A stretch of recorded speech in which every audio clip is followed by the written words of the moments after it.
Hey, hockey fans, welcome to the Idiots Talk Sports Podcast number 3. I'm your host, Keegan, and I'm joined by Eric, and we're going to be breaking down game number 3 between the Washington Capitals and Vegas Golden Knights of the Stanley Cup Finals, in which the Washington Capitals win 3-1. Let's talk about Marc-Andre Fleury and the amazing game he had here for the Vegas Golden Knights, and I think if there's any other goalie in net, it's 8-0, Washington.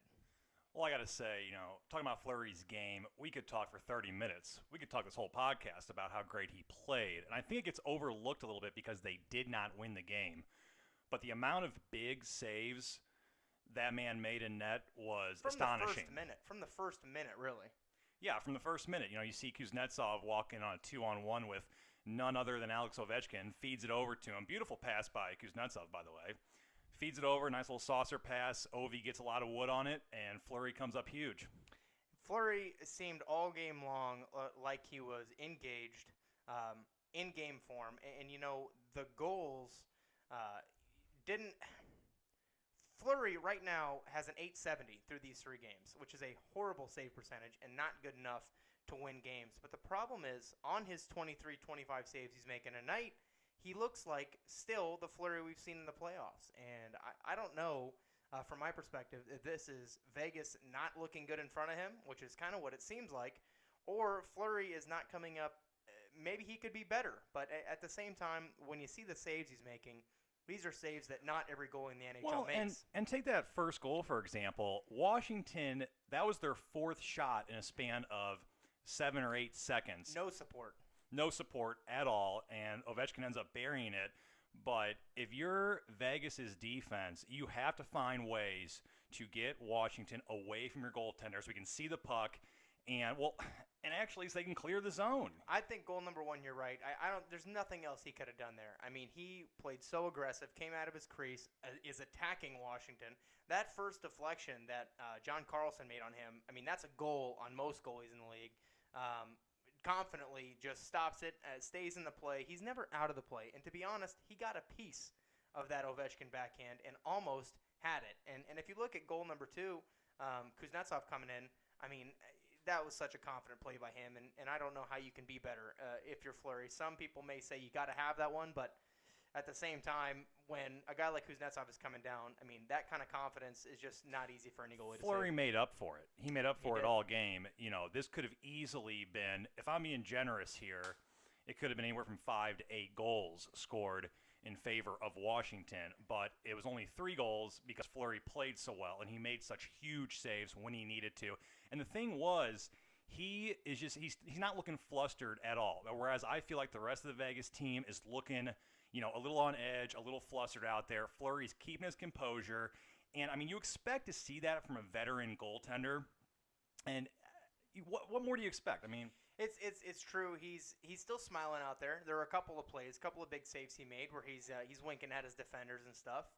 And Fleury is still Fleury, but unfortunately, it wasn't enough tonight. And when you look at the buy-in that the Washington Capitals have right now in Ovechkin's game that he had last night, it really blows you away to see the difference and how far he's come in the last 5 years. That goal that he scored, number 1, you wouldn't have seen Ovechkin 5 years ago score a goal like that. If it's not a shot from the dot or a breakaway, he's just not burying it. And these guys are not quitting on any play.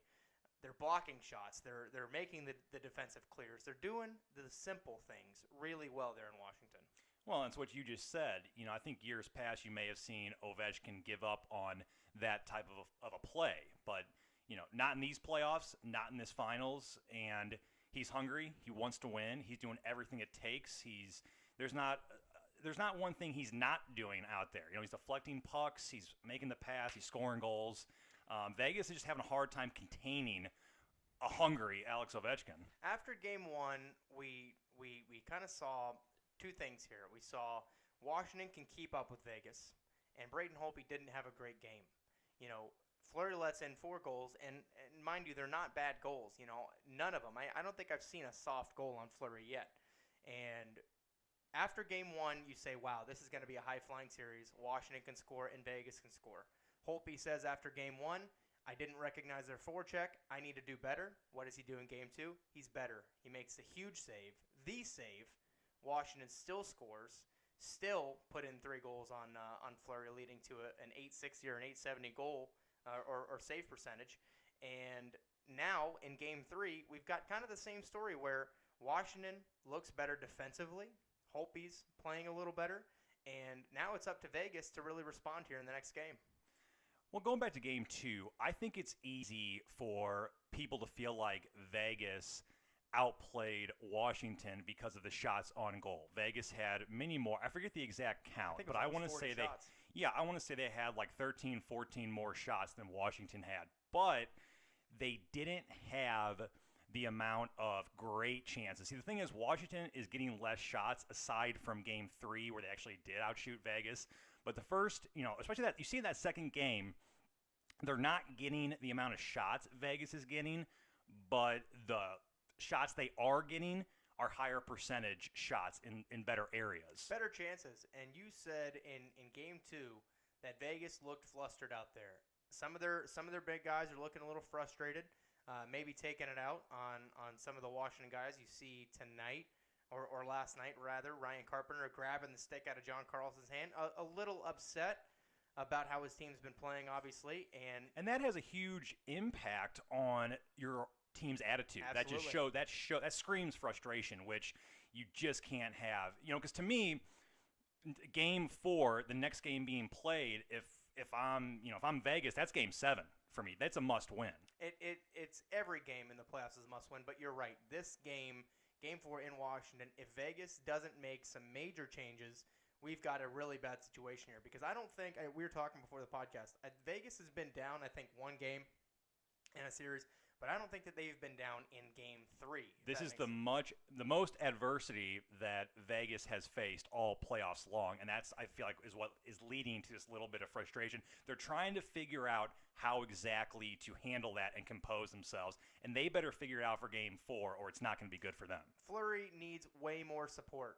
Way more support. You saw all game that they weren't clearing out the front. They were letting Washington get multiple chances, letting Washington get those deflections, and they've got to be meaner. Plain and simple, they've got to be meaner, and they've got to get Washington out of the front, away from Fleury, and Washington is not putting 35 shots a game on. They're high-quality opportunities, though, and they're burying them, unfortunately. They may have 10 great opportunities, and they're scoring on 30 or 40% of them, which is that's how you win games. It's not about, I look back at the Pittsburgh Penguins last year, and even the year before, they weren't a team that had 20 chances a game. They had 7 and buried half of them, and they were winning games that way.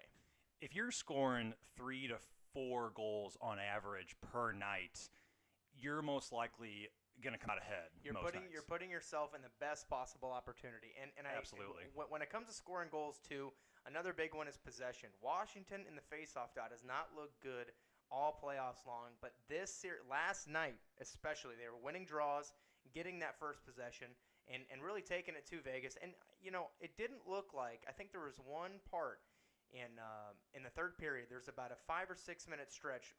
Vegas had a huge penalty kill, and they looked like they were about to do something. They were looking dangerous in the neutral zone. They were putting pressure on Washington, but Washington never let them have the big chances. I don't know that they had a big chance with a goalie pulled. The last minute and a half of the game, it didn't look like they had any real pressure. If they did, I don't remember it. And the thing I'll say here is, going back to Washington being great in the face-off dot last night, the thing is, Washington is making the simple plays, and they're doing it well. And I think Vegas, and especially you noticed it last night, they're flubbing up the passes. They're just not making the simple plays.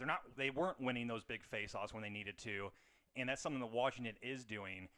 And if you're Vegas, you have to, again, you got to compose yourself. You have to settle down. You got to, take the frustration, simplify the game, work on the simple plays, and that in turn is going to lead to more goals for Vegas. That pressure that we talk about, like the third goal, the smith-pelly goal, which was a beauty, by the way. Jay Beagle's pressure on Shea Theodore causing him to flub that pass. Shea Theodore's got to have that one 10 times out of 10. And I don't know if it was Beagle's pressure. Maybe he was thinking a little too hard, gripping the stick a little too tight. But he fumbles the puck. Beagle centers it, and once again, Washington finishes the chance. And that goal would have never happened had he not flubbed up that puck. It looks like an innocent kind of play what happened there, but the fact is it wasn't. It led to a goal, and who knows what would have happened if Washington did not score that goal right there. Then you got a 1-goal game. Then Washington's got more pressure on them. When you got a 2-goal lead with a few minutes left, yeah, you got to play hard, but so much of the pressure is off of you at that point. This team is not doing what I've seen. The Vegas team is not doing what I've seen out of some of the best teams in the last few years in the playoffs, like the Penguins. If it's a 3-goal lead, 5 minutes left in the third, the Penguins are still in it. That was the big problem that we saw a few years ago. You'd see them pull a goalie and score 2 goals, 3 goals with a pulled goalie. And I don't know if Vegas right now, they're big guys, they're big stars. Speaking of William Karlsson, where's William Karlsson been? Jonathan Marchessault was pretty noticeable out there. You saw him make a couple of beautiful moves on some defenders last night. One on Orlov, especially. Cody Eakin exposed Orlov as well. I don't think Orlov had a great game last night, unfortunately for him, because he's looked so great in these playoffs up until then. But guys like William Karlsson have got to be better for Vegas because, we were having the discussion before the podcast. Who would you rather have on your team right now, Lars Eller or William Karlsson? Before the playoffs, you would have laughed at me and said, oh, William Karlsson is twice the player that Lars Eller is. But William Karlsson has not done well so far against the Capitals. And again, I think, it's one thing when you're playing a fast team, and then it's another thing when you're playing a physical team. But when you're playing a team that can do both to you and is doing both, and they're doing it every shift, I think, guys like William Karlsson are still trying to figure out what exactly to do out there. They're not, I think in games past, they've kind of been able to run the show, do what they want with the puck, and Washington is not letting these guys. They're not giving them that time. Now, they did in game 1. They did. They gave Washington gave Vegas' big guys a little bit more time. I think they were making crisper plays like we had talked about. But in the last 2 games, they're just not giving these guys any room out there. With that being said, I think Marchessault is still looking pretty good. I think he's getting a lot of chances. Yeah, he's not really burying the puck. But again, Holtby's been coming up big on him quite a few times. So credit goes to Holtby right there. But yeah, I think Vegas needs to find a way to get their snipers, their big guys out there, to get them rolling. William Karlsson's got to do more. He needs a goal in game. I know he got a goal in game 1 as that wraparound goal. Gritty play by him. Those are the goals you need to score in the Stanley Cup Finals, and I hope we see more out of him in game 4. It's kind of like what I said after game 2. I really didn't see Vegas' magic tricks working like they had worked in the past for them.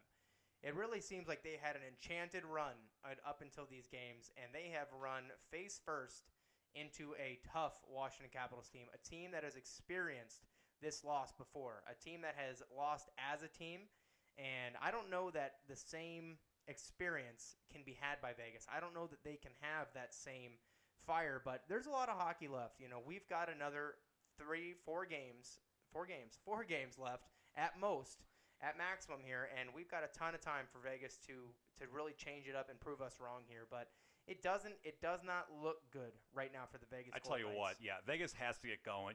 We've seen them as each game goes along, just kind of play worse and worse. They jumped out in game 1, looked good. Game 2, they still look good out there, but again, Washington played so physical, it really neutralized everything, but still had a pretty good game. And then I feel like game 3 was Vegas' weakest game so far. So they got to take a hard look in the mirror. Something's got to be done in that locker room. They've got to pick it up for game 4, and I'm hoping we see them pick it up in game 4. As a hockey fan, you can only hope for 7 games. That is, Game 7 is the most beautiful occurrence in all of sports. And if you enjoy the sport of hockey, that's what you want to see. I don't care if you're a Capitals fan, a Vegas Golden Knights fan. You want to see this series go 7. So, really, it's about trends in the playoffs. Which team is trending up when they enter the playoffs, during the playoffs. And you're right, Vegas hops out early. They look like they're on pace or better than the Capitals in Game 1, no question. Probably better than because they win the game. They scored the big goals. They tied the game. They went up there at the end and scored the empty netter there. And in Game 2, it looked like Washington had an edge. And now in Game 3, it looked like Vegas wasn't even in it. Really, if you take out the Holtby flub, which was a really bad goal on Holtby's behalf, and not one that you see very often from Holtby. Holtby's a confident puck handler, but he makes a small error there and potentially puts Vegas back in the game with 16 minutes left, which is a lot of time. And Washington holds out, obviously locks them down from that point on. And like I said, if you take that goal out, it looks a lot worse. You know, that game on paper, you may say 3-1 and say, oh, that was a pretty close game, but it didn't look that way. And watching the highlights the day after, it really kind of seemed like it was a lot of Washington. But that's not to say that Holtby didn't make some huge timely saves. Holtby had a great game. You know, only having 21, I think he had 20 or 21 saves. That's not a lot of saves, but I would say 4 or 5 of those were really quality opportunities that could have done something. Cody Eakin misses the net on one, goes past Orlov in a beautiful move. But if Cody Eakin is a second line center or even a top line guy, does he score that? You know, does he capitalize on that opportunity? And that's what we're talking about. Vegas needs to convert on their opportunities. It looks like they're thinking a little bit too much out there, which is leading to the mistakes with the puck. No finish. No finish. And there's just no finish to Vegas's game, and you saw it in Game 3. Game 1, they were finishing the play, they were scoring the goals, but Games 2 and especially Games 3, they've had some wide open looks, and they're just not finishing. This is not the time to not finish. And as you said, this is the first real pressure they've faced. I don't know that they've had this sort of adversity at all during the playoffs here. And even if they were down in a previous series, they're Vegas. Nobody expected them to be here. So now that they're in the Stanley Cup final and it's been this enchanted run, Game 1 you win, and I can't even tell you how many comments I saw online on social media.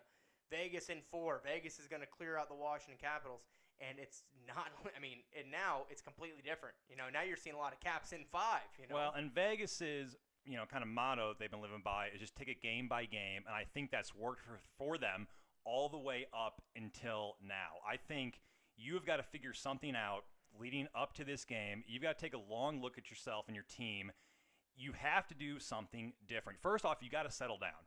You can't get shook. There's still a lot of hockey to be played, but like I had mentioned, for me, if I'm Vegas, I'm playing this like it's Game 7, even though it's only Game 4. If you're Gerard Gallant, you've got to, and this is coming from a guy who's never coached a hockey team in my life, but you look at the performance by line number 2. I think it's David Perron, Howla, and Neal. And, Neal scores the big goal in Game 2, but last night they were all -3, which is not acceptable. They were out there for every goal.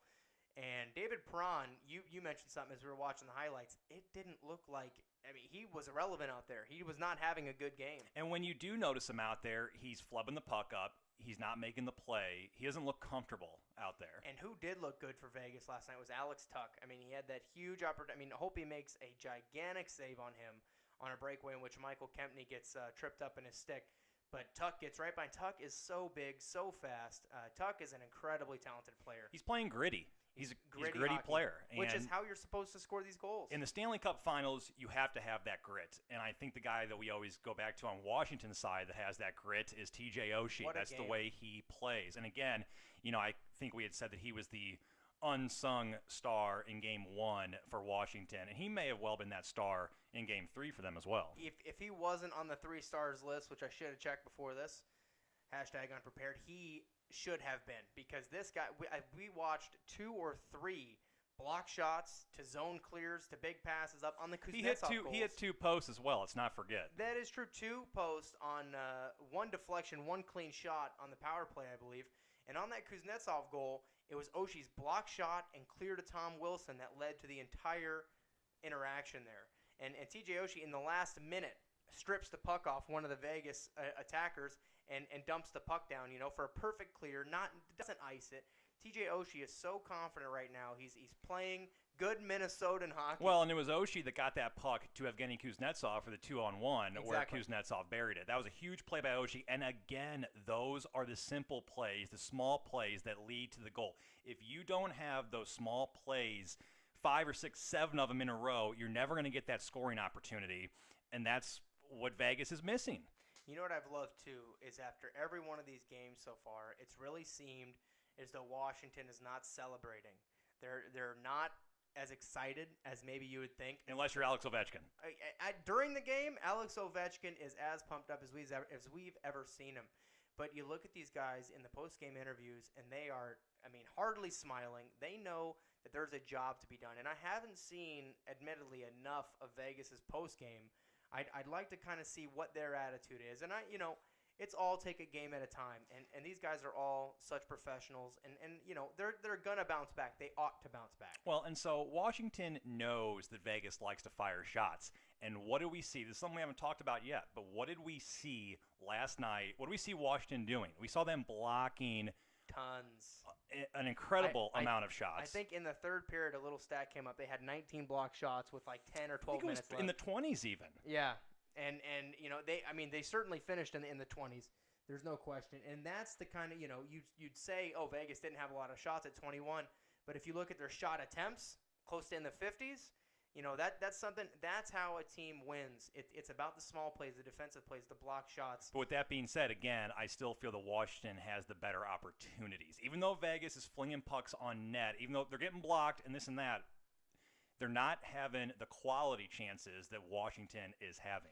This is what I love. This is something that I hope that a casual fan notices when they watch the game of hockey, especially during this time of year. What I love about this is 10, 20 games into the season, you're not seeing these guys lay down for the 100-mile-an-hour slap shot from the point. You're not seeing them do that. I'm not saying there are no block shots because these guys want to win, but in these Stanley Cup playoffs, these guys do not care about their bodies. You're watching Alex Ovechkin, the best goal scorer. Laying it on the line. The best goal scorer this league has seen in the last 20 years, blocking shots. Getting in front of these slap shots, blocking them with his knee, blocking them with his hands, whatever he can do to prevent that from getting to Braden Holtby. And that is the sign of a bought-in team. And now we've talked about kind of what Vegas needs to do in order to come to Game 4 more prepared. If you're Washington, you've won the last two. Do you think Barry Trotz tells Washington anything in the locker room other than just keep playing the way you're playing? I don't think there are any adjustments if you're the Washington Capitals. It is up to the Vegas Golden Knights now to really look inside themselves and find out what it is that they need to do to be better. Because Washington's attack, their ability to capitalize on chances, Vegas has had no answer to. And I think Washington, like we're talking about with the block shots, with the hustle, with every adjustment that they've made so far, they're only getting better. And we see the Vegas Golden Knights getting worse, which is a huge problem for Game 4. We really have to see Vegas respond here, and it just can't be more of the same if you're the Vegas Golden Knights.